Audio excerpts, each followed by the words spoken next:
పత్రిక 2వ అధ్యాయం 17వ వాక్యాన్ని ఈ పూట ధ్యానం నిమిత్తమై చదువుతాను.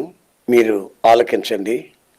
లోకమును దాని ఆశయు గతించిపోవచ్చున్నవి గాని దేవుని చిత్తమును జరిగించువాడు నిరంతరమును నిలుచును. గతించిపోవునవి ఏమిటో, నిరంతరము నిలుచున్నవి ఏమిటో ఈ వాక్యంలో తేటగా మనకు వ్రాయబడి ఉన్నాయి. లోకము దాని ఆశలు గతిస్తాయి, కానీ దేవుని చిత్తాన్ని చేస్తున్న ప్రతి ఒక్కరూ నిరంతరము నిలుస్తారు. మనము దేవునిలో నిలిచి ఉండటకు ఆశిస్తున్నామా, లేక పతనావస్థలో ఉండి పాతాళానికి దిగాలని ప్రయత్నం చేస్తున్నామా? దేవుని చిత్తాన్ని ఎంతవరకు మనం ఎరిగి ప్రవర్తిస్తున్నాము అనే సంగతిని మనం కొంచెం క్షుణ్ణంగా ఆలోచించాలి. ప్రభు అయిన యేసుక్రీస్తునట తండ్రి అయిన దేవుడు నలగగొట్టుటకు చిత్తమైందట ఆయనకి. అంటే ఏకైక కుమారుణ్ణి శ్రమలకు, నిందలకు, అవమానాలకు అప్పగించటం దేవుని చిత్తము అని మనం చదువుతున్నాం. అదే విషయాన్ని ఈ రోజున నేను ప్రకటించాలని ఆశిస్తే సిలువను గురించి, ఆయన పడిన శ్రమలు, అవమానాల గురించి చెప్పకుండా ఉండలేను. ఒక విశ్వాసి జీవితంలో రక్షణ పొందాలనుకున్నా, ఆత్మ సంబంధమైన క్షేమాన్ని అనుభవించాలనుకున్నా, జీవితంలో క్రీస్తు యేసునందు వేరుపారి స్థిరపరచబడి ఫలించాలి అని అనుకున్న అతనికి శ్రమలు, నిందలు, అవమానాలు ఎంత అవసరమో, అవసరమైన శ్రమలన్నీ కూడా దేవుని చిత్తమని మనం గ్రహించాలి. యేసు ప్రభు ఒక రోజున ఒక ఉపమానాన్ని చెప్తూ ఆయన ఏమన్నాడంటే, విత్తనాలు తీసుకుని వెళ్ళిన వాడు విత్తనాలు చల్లాడు. కొన్ని బాటలో పడ్డాయి, కొన్ని ముళ్ళలో పడ్డాయి, కొన్ని రాతి నేలలో పడ్డాయి, మరికొన్ని మంచి నేలలో పడ్డాయి. ఆయన వ్యాఖ్యానించిన వ్యాఖ్యానంలో రాతి మీద పడ్డ విత్తనం మొలిచింది, కానీ శ్రమలు, హింస అంటే ఎండ తగిలినప్పుడు దానికి వేరు లేనందువల్ల అది ఎండిపోయింది. అంటే ఒక విశ్వాసికి హింసలు, నిందలు ఎంత అవసరమో క్రీస్తు యేసునందు వేరుపారి జీవించడం వలన మనం గుర్తించవచ్చు. శ్రమలలో, అవమానాల మధ్యలో, కష్టాలలో, నిందలలో ప్రభువుని స్తుతించుకుంటూ దేవుని చిత్తము అని ఎంతమంది ఈ రోజున సంతోషించి ఆనందించగలుగుతున్నారు? అన్నీ సవ్యంగా, క్షేమంగా అన్నీ కలిసి వస్తే అబ్బో, దేవుడు ఎన్నెన్నో మేలు చేస్తాడు, మన దేవుడు లాంటి గొప్ప దేవుడు లేడని బ్రేకు బెల్లు లేకుండా సాక్ష్యాలు చెప్తారు. కానీ మన సాక్ష్యం ఎప్పుడు స్థిరపరచబడుతుందంటే, శ్రమలలో, హింసలలో కూడా క్రీస్తునందు నేను వేరుపారి ఉన్నాను, పొరపాటును కూడా ఆకు వాడని జీవితాన్ని నేను చేస్తాను, ఈ శ్రమలు నా జీవితానికి దేవుని చిత్తాన్ని పరిపూర్ణంగా నేర్పిస్తాయి అనే భావన కలిగి జీవించాలని లేఖనాలు హెచ్చరిస్తూ ఉన్నాయి. మొట్టమొదటిగా కొలస్సీయులకు రాసిన పత్రిక 1వ అధ్యాయం 9వ వాక్యంలో విశ్వాసుల నిమిత్తమై దైవజనుడు ప్రార్థన చేస్తున్నప్పుడు మీరు పరిపూర్ణమైన దేవుని చిత్తము ఎరిగి ఉండవలను అనే సంగతిని ఆయన ప్రార్థనలో జ్ఞాపకం చేసుకుంటున్నట్లు చెప్తున్నాడు. మరి పరిపూర్ణమైన దేవుని జ్ఞానం, పరిపూర్ణమైన దేవుని చిత్తం ఎలా ఉంటుంది అనే సంగతిని మనం క్షుణ్ణంగా తెలుసుకోవాలి. మేము చిన్నపిల్లలుగా ఉంటున్నప్పుడు మా వీధుల్లో చెంచోళ్ళు అని తిరిగేవాళ్ళు. వాళ్ళ దగ్గర తాటాకుతో తయారు చేసిన గ్రంథం ఉండేది, తాడుతో కట్టుండేవాళ్ళు. వాళ్ళు వచ్చి మీ జాతకం చెప్తాము అనేవాళ్ళు. అప్పుడు మా వాళ్ళంతా ఏం చేసేవాళ్ళంటే అతన్ని కూర్చోబెట్టి ఆ యొక్క తాటాకు కట్టలో పుల్లలు పెట్టేవాళ్ళు. పుల్లలు పెడితే ఆ పుల్ల తీసినప్పుడు అక్కడ కోతి బొమ్మ, కుక్క బొమ్మ, ఏదో బొమ్మ ఉండేది. వాటిని ఆధారం చేసుకుని వాడు ఏదేదో చెప్తుండేవాడు. చెప్తూనే ఉంటాడు. ఒక పాత చీరిస్తారా అని అడుగుతాడు, ఒక పాత పంచిస్తారా అని అడుగుతాడు. ఈ మధ్య నేను కొన్ని చోట్లకి వెళ్ళినప్పుడు దేవుని చిత్తం కనుగొనేందుకు దేవుని బిడ్డలమే మేము అని చెప్పుకునే కొందరు బైబిల్లో పొలాల్లో పెట్టడం నేర్చుకున్నారు.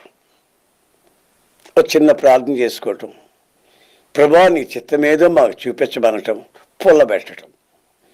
ఆ పుల్ల తీసిన దగ్గర ఆ పేజీలో ఉన్నటువంటి విషయాలు చదువుకొని అది దేవుని చిత్తమని అనుకునేవాళ్ళు. కొన్నిసార్లు ఆ పుల్ల పెట్టిన దగ్గర ప్రమాదమైన కార్యక్రమాలు ఉండి అయితే వాటిని తప్పించి మరొకసారి పుల్ల పెట్టేవాళ్ళు. వాళ్ళకు అనుకూలమైనటువంటి వాక్యం వచ్చినప్పుడు ఇది దేవుని చిత్తం అనుకునేవాళ్ళు.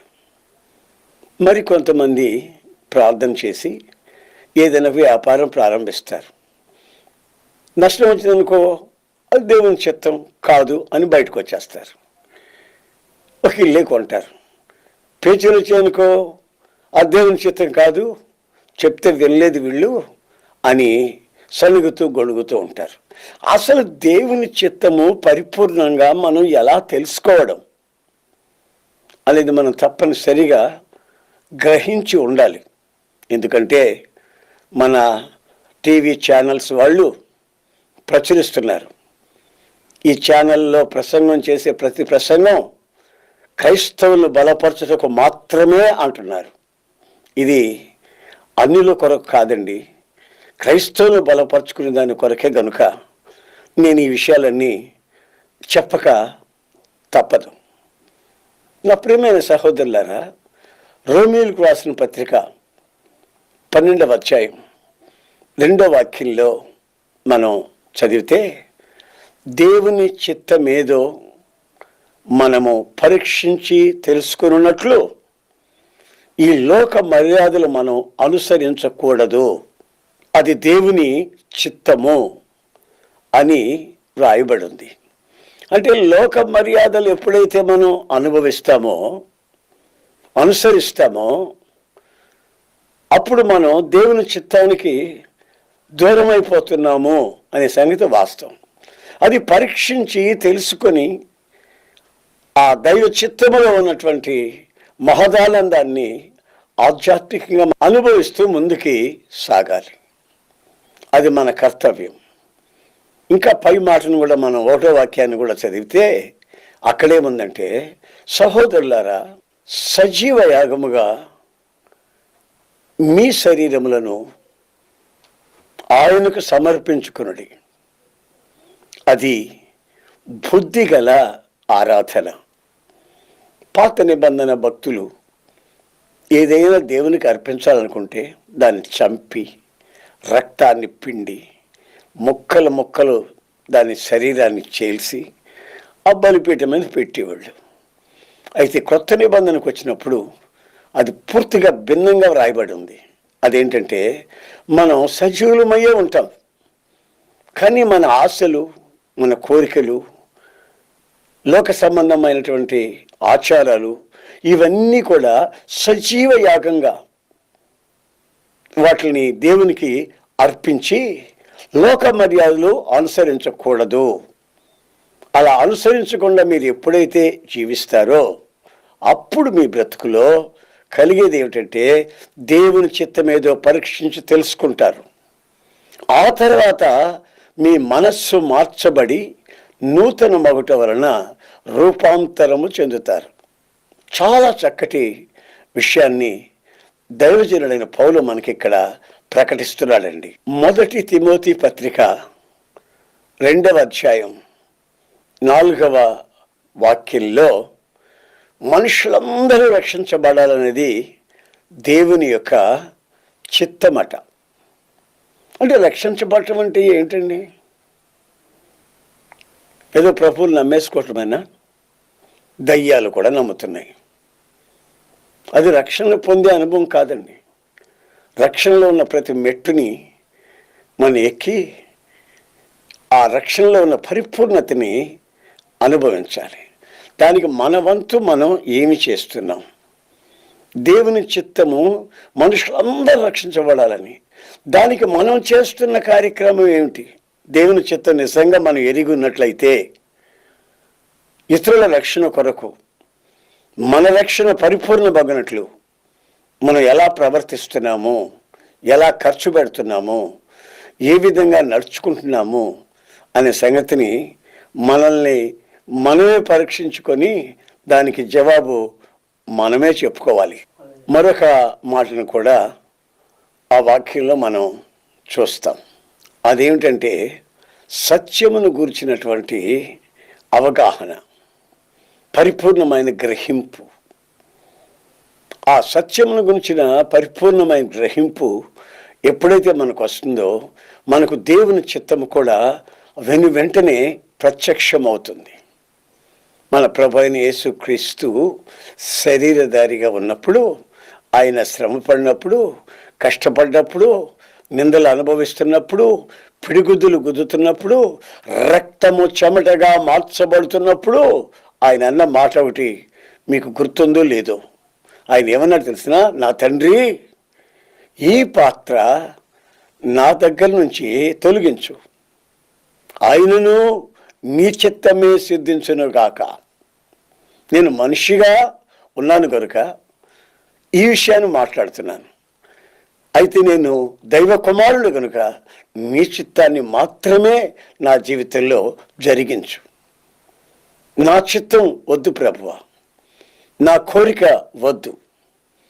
ఒక సత్యాన్ని గురించినటువంటి అవగాహన కలిగిన ఒక విశ్వాసి అయిన ఒక దైవ సేవకు సత్యమును గురించిన పరిపూర్ణమైన జ్ఞానం కలిగి జీవిస్తాడని దేవుని వాక్యం మనకు హెచ్చరిస్తుంది.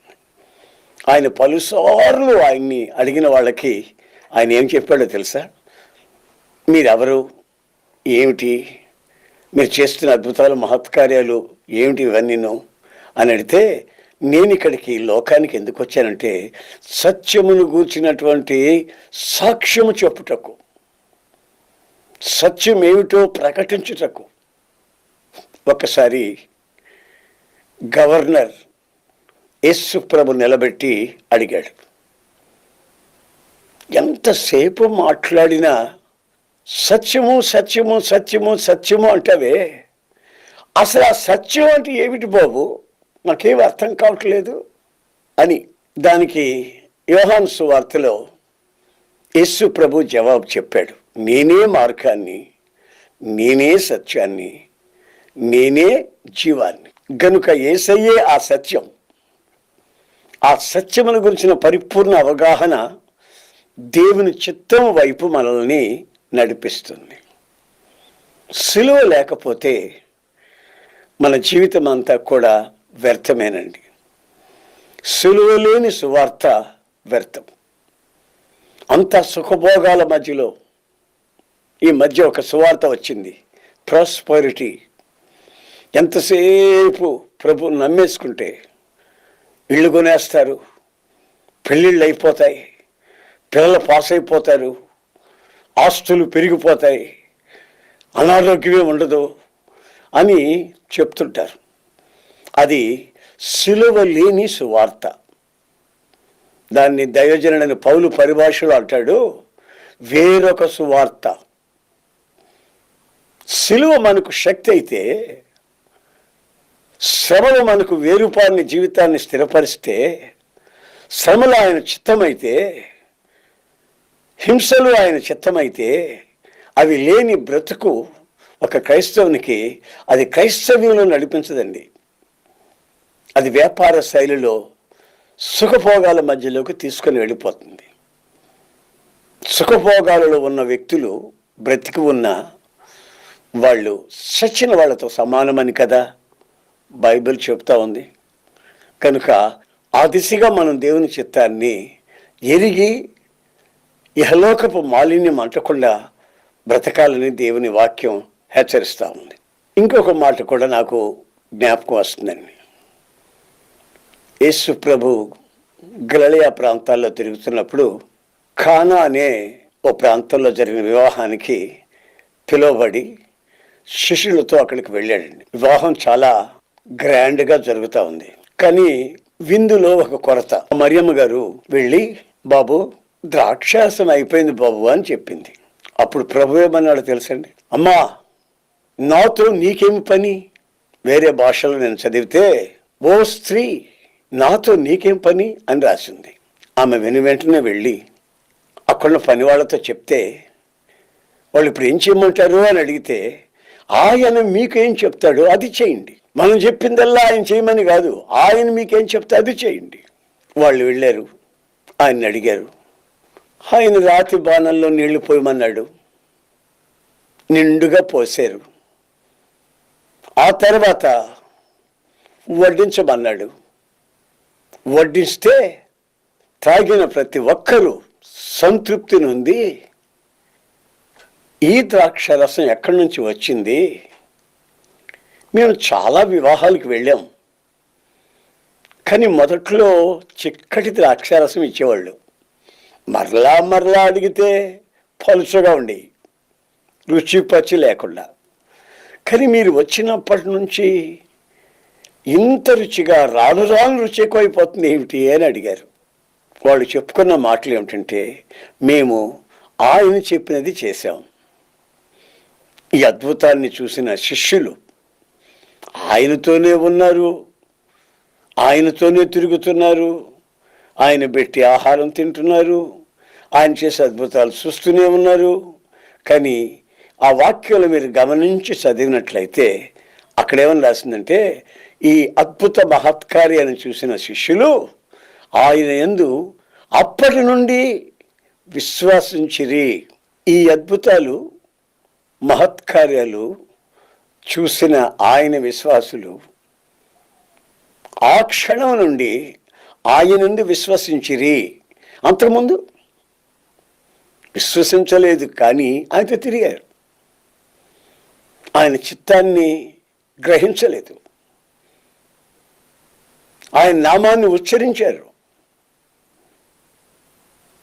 ఆయన చేస్తున్నవన్నీ చూస్తూనే ఉన్నారు. కానీ ఈ వాక్య భాగంలో అప్పటి నుండి ఆయన శిష్యులు విశ్వసించినట్లు యోహాను సువార్త 2వ అధ్యాయం 11వ వాక్యంలో ఈ విషయాన్ని చూస్తారు. మరి ఈ పూట నీ జీవితంలో దేవుని చిత్తం ఎరగాలి అని అనుకుంటే ఈ లోక సంబంధమైనటువంటి మర్యాదలు అనుసరించకూడదు. లోకులు రకరకాల వేషాలు వేస్తారండి. అయితే మనం ప్రభు సన్నిధిలో ఎలా ఉండాలి? ఒక యుక్తమైన ఆరాధన మన మాటలో కానివ్వండి, నడకలో కానివ్వండి, చూపులో కానివ్వండి, ప్రవర్తనలో కానివ్వండి, వస్త్రధారణలో కానివ్వండి, మనం ఆయన వాక్యానుసారంగా నడుస్తున్నట్లు మనం చెప్పకనే మన యొక్క ప్రవర్తన వాళ్ళని హెచ్చరించేటట్లుగా మన జీవితాన్ని మనం గమనించుకోవలసిన అక్కర ఉంది. కారణం ఏంటంటే, మనం కొందరినే చూస్తామండి, మనల్ని వేల మంది చూస్తారు. కనుక వేల కళ్ళలో మనం సాక్ష్యాలు నింపుతున్నామా, లేక మన ప్రవర్తన వలన పనికిమాలిన సంకేతాలని మనం వాళ్ళ మనసుల్లోకి విడుదల చేస్తున్నామా అనేది మనం క్షుణ్ణంగా గమనించాల్సిన విషయం. నా ప్రియమైన సహోదరులారా, మీ కొరకు నేను ప్రార్థన చేస్తాను. ఏమని చేస్తానంటే, మీరు పొలం మీద పొలం కొనాలని కానీ, ఇళ్ల మీద ఇళ్ళు కట్టాలని కానీ, లక్షల లక్షల కట్నాలు మీకు రావాలని కానీ, మీరు సమృద్ధిగా సంపాదించి కన్ను మీద ఎరగకుండా బ్రతకాలని కానీ నేను ప్రార్థన చేయను. నేను ఒకవేళ మీ కొరకు ప్రార్థన చేస్తే, దేవుని చిత్తము పరిపూర్ణముగా నీ బిడ్డలు గ్రహించి మీలో వేరుపారి స్థిరపరచబడినట్లు ప్రభువా ఈ బిడ్డలకి సహాయం చేయమని మాత్రమే ప్రార్థన చేస్తారు. దయచేసి అందరూ మీ కళ్ళు